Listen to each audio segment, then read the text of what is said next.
independent planning consultant and author living in a small village in rural New South Wales. And Marcus, these are my comments if you want to take note, and I'll be putting this paper on my website. So my topic today is Home Sweet Home and listening across difference. Today I honor the memory of my dear friend Carl James, a beautiful, fiery, and independent force for good, planning, and design for many decades in this state. Here he is in Alexandria in the mid-1980s. So my topic today is Home Sweet Home, and I think at the core of this is something that we're now calling NIMBY psychology. What does home mean to you? What's the core of home? And I think what the government maybe needs to listen to here is what home means to people. And what does sweet mean to people? I call my husband my beloved, sometimes beloved, in that tone of voice. Sweet, dear, beloved, pleasing, agreeable, gracious, and amiable. That's sweet.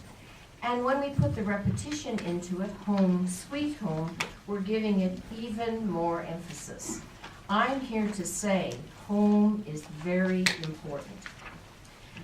And I have to ask you, why are people so concerned about the new planning legislation and the white paper? Clearly, you're concerned. I've flown down from Lismore to listen to your concerns, and clearly you're concerned. I had a very interesting experience about 18 months ago. My speaker's agent rang me up and she said, I've got a good paying talk for you. And I said, great. She said, I'll send you the details by email. So the details came, and the body sponsoring my talk at their conference was APIA. Some of you will know who APIA is. They're the peak body for the coal seam gas industry. So I rang up my agent, who does a really good job of after-dinner speakers and comedians, and I said, do you know who these people are? And she said, no, but it's a really good fee. So I said yes, and I went to the APIA Environmental Conference in Coolum, to a conference full of young miners, as it turned out. And I said to them, speaking as a person who lives in the northern rivers of New South Wales, this will be bigger than Terania Creek. And I looked around the room at 200 young miners in a tent in Coolum and realized this was not going down well. And I said, does anybody know about Terania Creek? Would you put your hand up if you'd heard of Terania Creek? And the chair of the session, who was about my age, who was sitting on the stage beside me, put his hand up. Nobody else in the room had heard of Terania Creek. But Neville Wran had heard of Terania Creek. And this is what Neville Wran said about the Terania Creek protest against the logging of native rainforests in New South Wales. That was a very interesting experience for me, because I said, this will make Terania Creek look tiny. And at the risk of sounding like a crone here, I'd like to say, this will make Terania Creek look tiny. Because, of course, I was right. And Terania Creek looks tiny compared to what's going to happen with coal seam gas mining in the northern rivers, just for starters. So I'm here to say, as a social planning consultant and a person educated in psychology, that we're animals. I know that Bronwyn Bishop doesn't think she's an animal. Bob Brown asked her if she was mineral or vegetable when she went to Parliament wearing a fur jacket. But really, we're animals. And I've been doing a lot of research into how we're animals recently. Home is the territorial core. It's where we are attached as animals to our place. We are, according to all the neuroscience research now, which would really benefit people having a look at, we're hardwired to protect our territories. And I think that Michael Leunig is probably our best poet and philosopher and cartoonist, if you like, in this respect.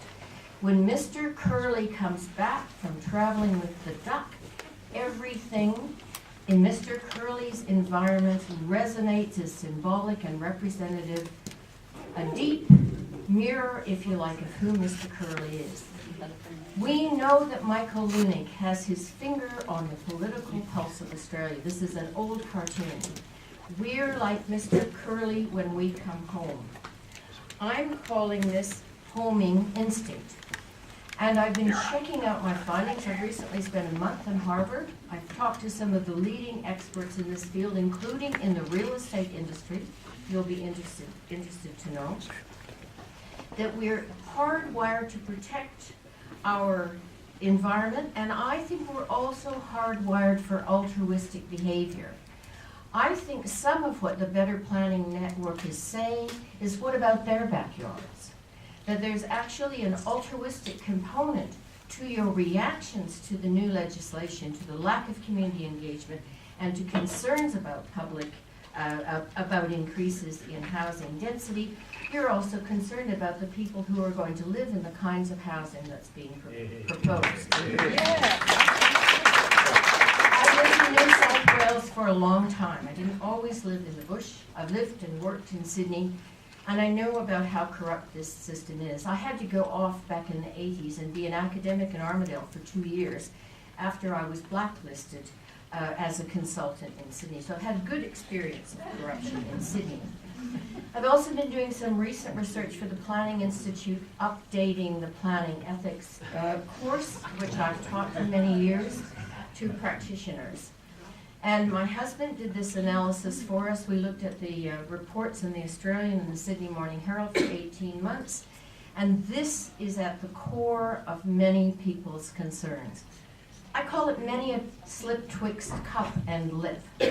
What's initially proposed, perhaps at a statutory or strategic planning level, and what gets built on the block next to your backyard.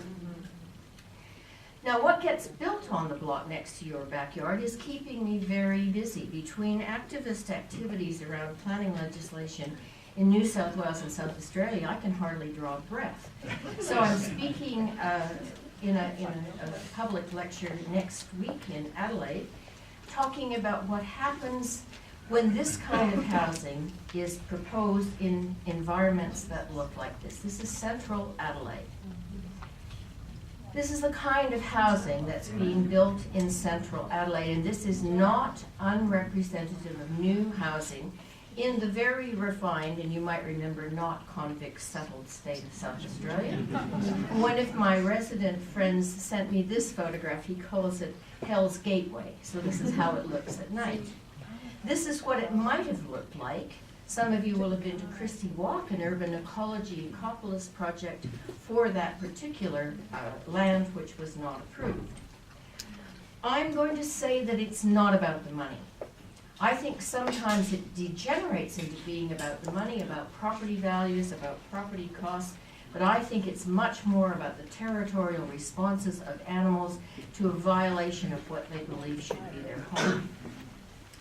So I've got some questions that I'd like to raise, because what I know after 45 years of working in planning and community engagement and community development is that I can imagine that the Better Planning Network and their colleagues are not going away.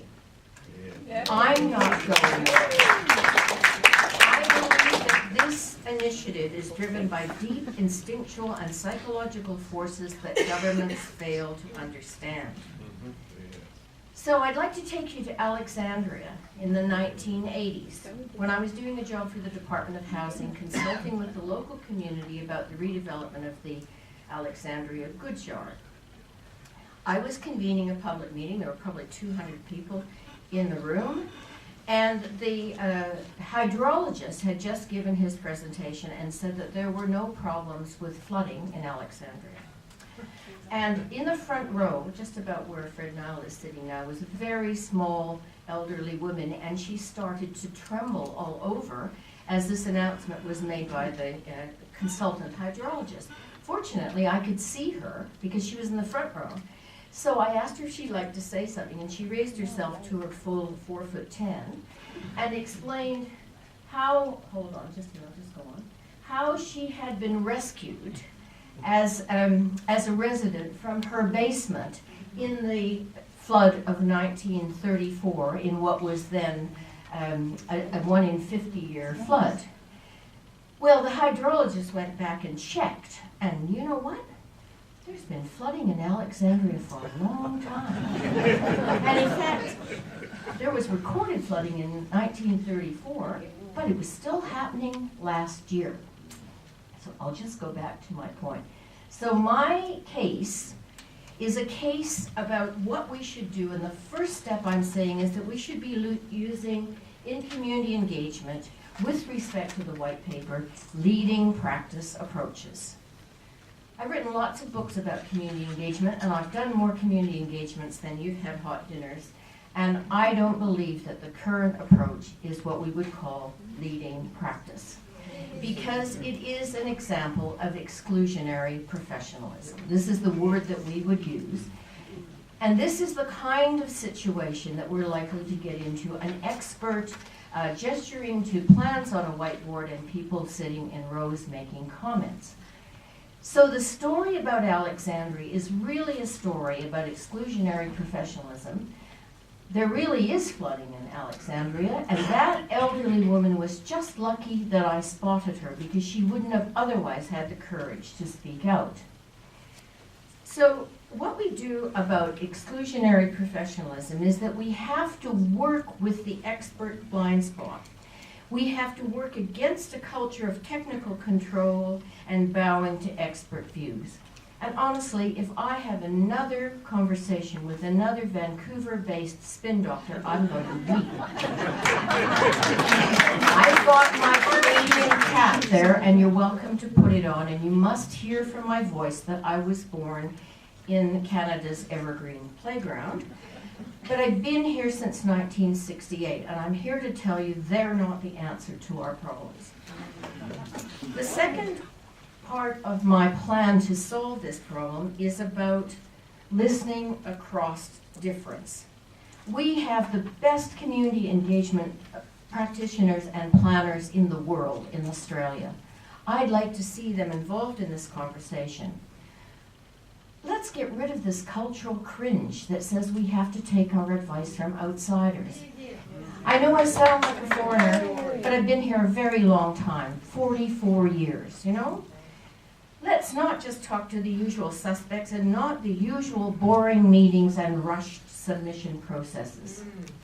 Listening across difference is a whole other kettle of fish. I took this image off the website because I thought it was so representative. Do you notice that there's no opportunities there for vertical scribing, that people can check the record of the discussions as it's being created? We always have whiteboards, flip charts, whatever it might be, butcher's papers, so that the record can be checked as you go along. We also need to ditch the simplistic notion that there is one geographical community that people belong to. That's just not sociologically realistic. We need a much more complex definition. I know in the community that I live in, and I'll confess it because you'll know the minute you check me on the web, I live in Nimbin. And I want to tell you that about 7 or 8 years ago, New South Wales Health decided to close the Nimbin Hospital. And we hadn't actually moved there quite. We had the land, but we hadn't moved there, and I thought, I don't think so. And it wasn't long before the huge demonstrations, the massive political activity that the Nimbin community, population 400, undertook, that the state government spent $5.5 million rebuilding the Nimbin Hospital. Now, you might say that was an odd thing to do for a bunch of ratbag hippies, but politically, you could see it coming in a minute. We need to take a position that listening is the social policy of everyday life, and that we need to fit in with local ways of doing democracy, things like precinct committees. This will mean an entirely different ethical approach. You could say an inclusionary ethic to guide your work. My third one is about coming to public judgment. public judgment is really different from public opinion. Public judgment, I think, is what the Better Planning Network's trying to do here. It's about consciousness raising, it's about community education and capacity strengthening, it's about working through the man who had read all the submissions. This is coming to public judgment, and then the third stage of coming to public judgment is resolution. So the aim here of coming to public judgment is not simply to get a project approved, not exclusively, but to develop an engaged citizenry to support democratic decision-making. I think I'm looking at an engaged citizenry here, and I'm very happy to see it after all these years. Interestingly, that's what happened in the first decade of Vancouver's city plan under Anne McAfee, who's a friend of mine and a professional colleague of mine. But it's not what's happening now. So coming to public judgment is what we should be focusing on. My next step would be focusing on community capacity strengthening about planning and design issues. And here I've got a short story to tell you. Years ago, I was teaching at the University of British Columbia in Vancouver in the 90s, and I was running a weekend workshop on crime prevention through environmental design, which is a very important part of social and other planning. And I had in my class this most distinguished Canadian planner, Mark Collins, who was then a landscape architecture and planning student. And he came to me partway through day one of a 2-day workshop, and he said, "Have you noticed what's going on?" And I said, "No." And he said, "Well, I think you should take a trip around the tables." There were maybe 45 people in this workshop, practitioners from planning practice as well as planning students, postgrad students. I couldn't see it. And he said, "Wendy, the planning students are faking it. They can't read the plans. They don't know the difference between a door and a window." And we were dealing with a high-crime neighborhood in central Vancouver, and he said they've got no idea whether there are eyes on the streets or not because they don't even know if those are doors or windows. I say this because these were planning students in a course that's a bit policy-oriented. And I notice John's nodding his head. This is a massive problem. Yeah. Now, your average bear can't read plans either. There's a lot of research on how your average bear can't read plans. They can read axonometrics, they can read bird's eye views, and they can read sketches, and I'm sure we'll have some good help with the 3D modeling, but basically they can't read plans. So we're going to need skill building for community members and professionals. We're going to need to have conversations about the money. We're going to need to have adequate time. And we're going to need resources for local government to help them, not the kinds that are proposed. And a place that we could go is not Vancouver, a place with lots worse weather. In Minneapolis, if you have a look at the Corridor Housing Initiative, you don't have to write these things down because it's all on a handout sheet at the front desk that you can pick up at lunch. But there's 1,980,000 hits when you put in the Minnesota Block exercise.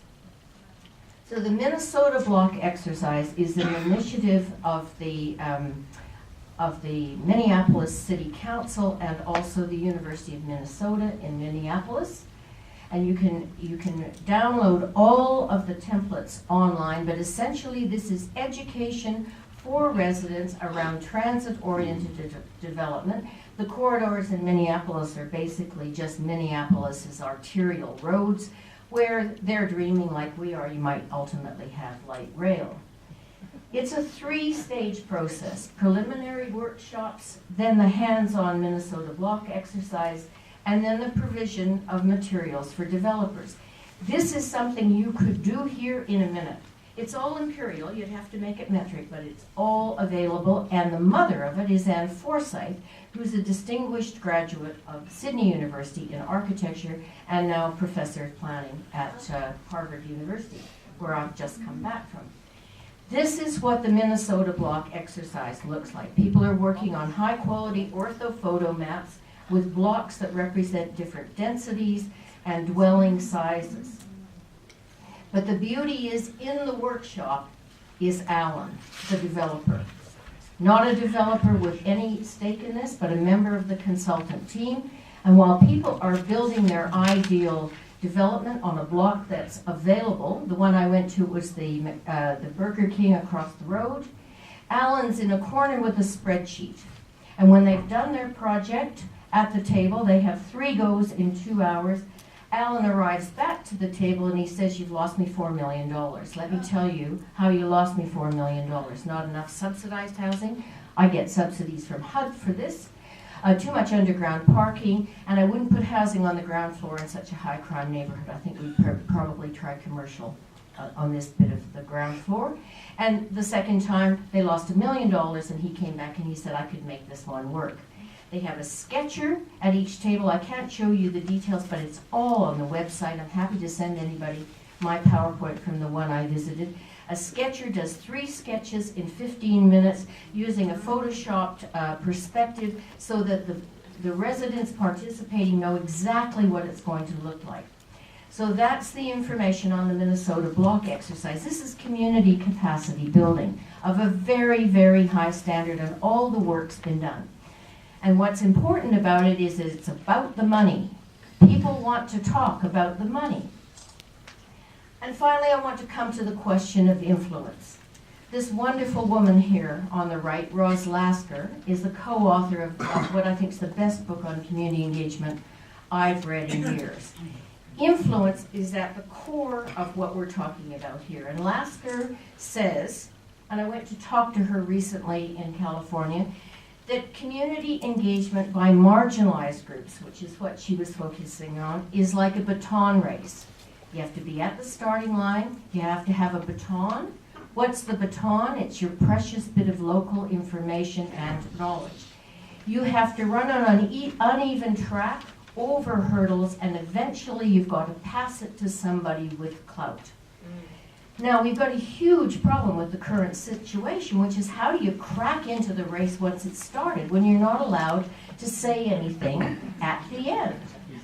When the knowledge is not used, when who is considered knowledgeable becomes a problem in Lasker's study, when there are issues with the values of people with clout being different from the values of the people with the precious local knowledge, some knowledge not being valued, and some ideas being just plain dismissed. This is evidence-based research from a health professional who was a key advisor in the Clinton administration. This is grown-up work.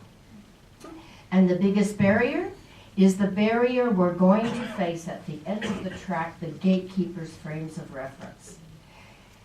Because what we know is if trust is broken, if we can't build trust by giving people influence, trust is very, very, very difficult to repair. So finally, if those were our criteria, those 5 steps, what's missing from the white paper? Well, basically, it has none of these qualities. It does not make psychological sense in terms of people's place attachment, place protective behavior toward their core territory of home. It's atomistic, not holistic. I think the only bit of a non-complying development that you can comment on is the bit that doesn't comply. And that's psychologically very confusing because we cognize the environment as a sum of its parts holistically and not just the bits of it. Yeah. I think that basically the checklist idea is a waste of money. If you Google community participation techniques, you only get 38 million hits. If you Google community participation techniques and methods, you only get 34.5 million hits. We don't need any more guidelines and checklists. They're available on the web and they're free. And I could send you a dozen that I've done in my career. I refuse to do this anymore. So just very quickly to wrap up, since it's clear that I came from Canada's evergreen playground, we don't need Vancouver as a model. It fails as a model. On scale, on culture, on the money, on timing. There were 472,000 people in Vancouver when City Plan was held. Let's just be clear about this. And the mayor has recently had to back down from major density proposals after community unrest.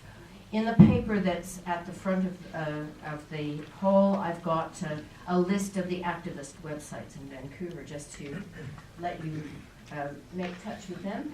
And the video of the symposium that I held in Vancouver on the legacy of city plan for New South Wales is available on Vimeo, and that links on that paper as well. And that's Dr. Anne McAfee. She keynoted our session.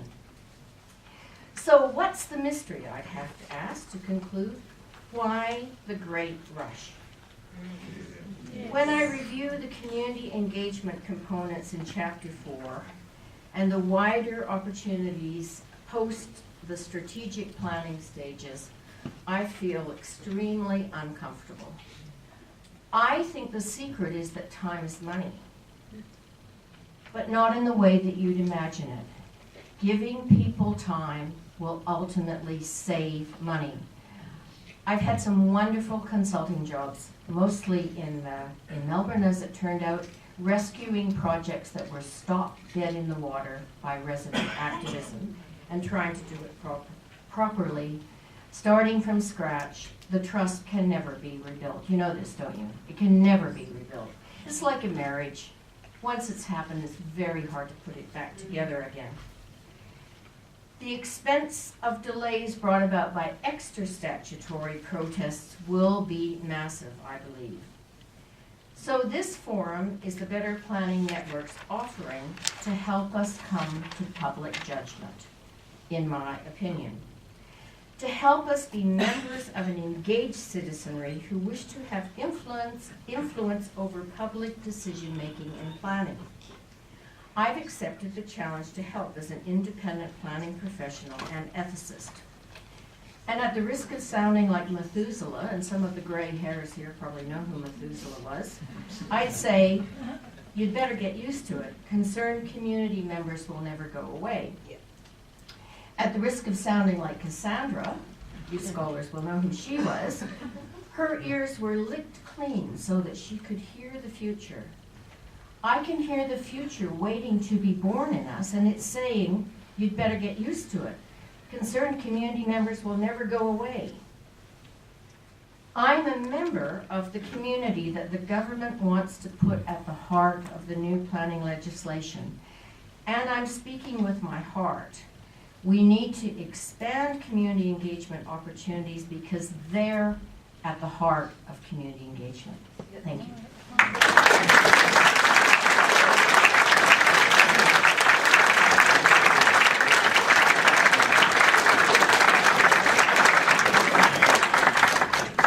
Questions? Chairman, Wendy, Craig Bloomfield. What's the easiest, quickest solution you could offer the Minister to move from the position where the department is now to the position that you think would work? Yes, great question. Well, I get the sense that the Minister wants to be open and responsive. I generally feel that way, or I wouldn't have come. Beating up on ministers is not good for planning consultants. I genuinely feel from him, please, that he wants to change. I'd be convening a group of the wise ones now, the wise engagement specialists in New South Wales. I could create a list in a minute, and sit down and look at how the principles of inclusion could guide the new, the next stages, particularly the issue of community capacity building. You know, your average, I talk about your average bear because I don't know how else to just describe ordinary people.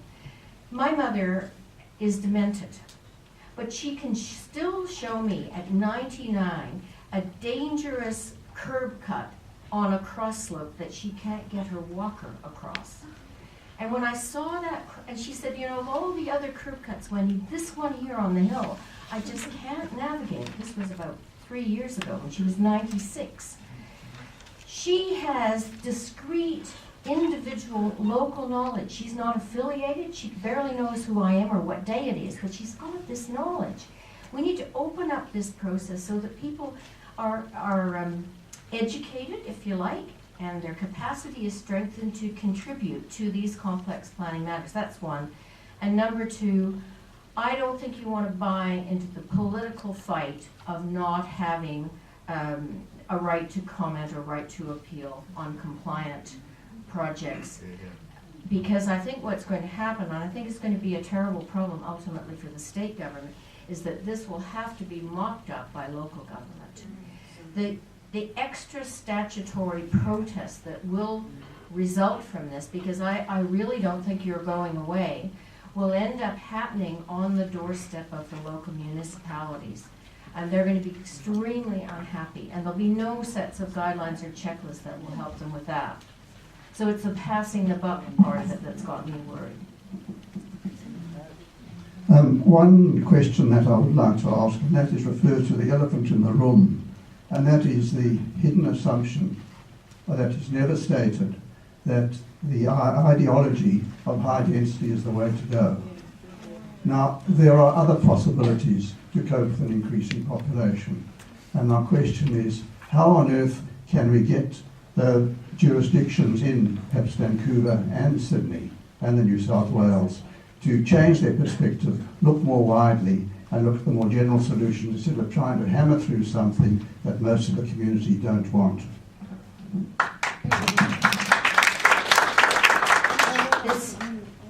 To answer this, I have to be the person with the doctorate in environmental ethics and not your community engagement practitioner. The living earth is in peril, and human behavior has caused some of these problems. And the valid, if you like, and powerful underpinnings of this legislation are about trying to create a sustainable Sydney and a sustainable New South Wales. And sustainability is in everybody's interest. I think we have to have higher density housing. I believe we can make it work. It doesn't have to be grotesque. It doesn't have to be high rise necessarily. But underpinning this legislation is a basic biophysical reality about the state of the earth. So I'm a density person. I've written award-winning books on higher density housing. I've done a huge study of resident satisfaction in higher density housing in Vancouver, which is in my website. You can read about it. I'm not here to stop higher density housing. I'm here to have an informed public discussion about it, and I think if people could understand better the sustainability forces behind the government's initiatives to increase density, then we'd have a better conversation about it. So I'm here for density. But I'm not here for density that's poorly done, and I'm certainly not here for density that's rammed down people's throats. But I am here for density. I'm on the record.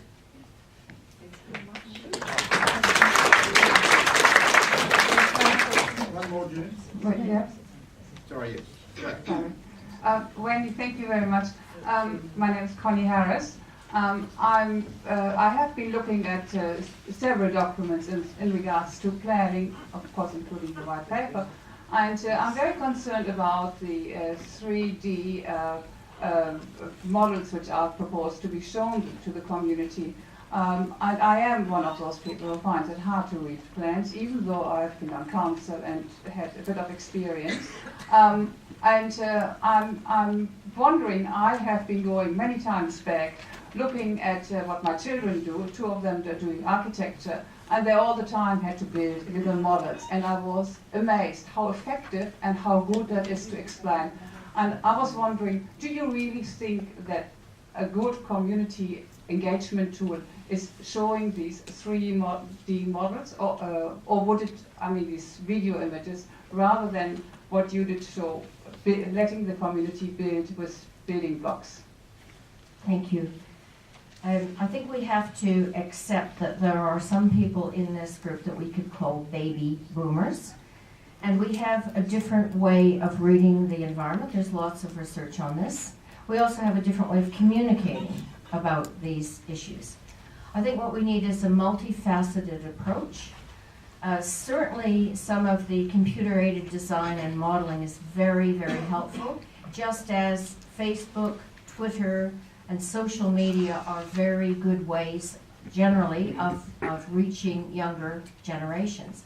I think we just need a more sophisticated approach, and I think what's happening is we're painting from a paint box with not enough colors in it.